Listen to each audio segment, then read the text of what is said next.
kalau kamu khawatir terbelah menjadi dua perkara yang satu tadi, yakni pasangan suami istri bila mana sudah dilakukan ijab kabul dan berlangsung hubungan pasangan suami istri walaupun dua orang, seakan-akan ianya adalah satu, sehingga bila mana berlaku perceraian perpisahan, sesuatu yang satu itu terbelah menjadi dua.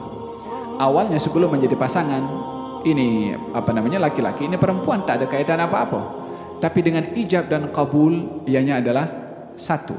Apa maksud daripada ayat ini? Allah selain ingin memberitahukan masalah bila mana berlaku perselisihan antara suami istri yang menghampirkan kepada masalah perceraian, sebelum itu Allah sudah mengisyaratkan bahwasanya laki-laki dan perempuan dalam kehidupan rumah tangga itu satu. Apa maknanya satu dalam hal ini? Untung ruginya, suka dukanya, bahagia susahnya ditanggung sama. Kita mendapati di sebahagian komuniti masyarakat yang hidup, yang masing-masing bertanggung jawab, laki-laki tanggung jawab atas dirinya dan perempuan tanggung jawab atas dirinya, hanya maaf cakap dalam masalah hubungan intim sahaja yang bersama. Kita mendapati di dalam sebuah keluarga, mendapati ini teh, kopi, gula, aku punya, kau nak minum gula, beli lain sana.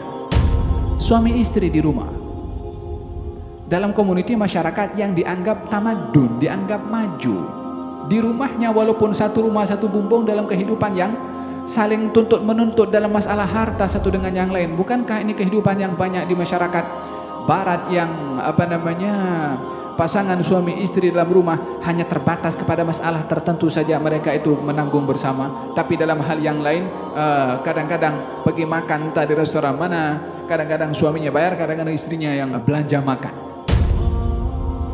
Karena masing-masing sudah menganggap budayanya masing-masing perlu untuk dirinya dan tanpa memberatkan kepada yang lain, seakan-akan terasing dalam hal ini. Tapi Allah ketika menggambarkan tentang ikatan perkahwinan suami dengan istri, ketika nak bercerai, artinya itu nak memisahkan menjadi dua perkara yang satu. Artinya bila mana seseorang itu berkahwin, pasangan suami istri itu akan menjadi satu dalam segala halnya, termasuk kebahagiaan dan juga kesusahannya, bukan hanya di dunia tapi juga di akhirat. Dan dalam hal ini Allah ingin memberitahukan tanggung jawab perkahwinan adalah besar, dan ianya adalah menjadi tanggung jawab kepada laki-laki secara khususnya untuk membina sebuah rumah tangga yang islami.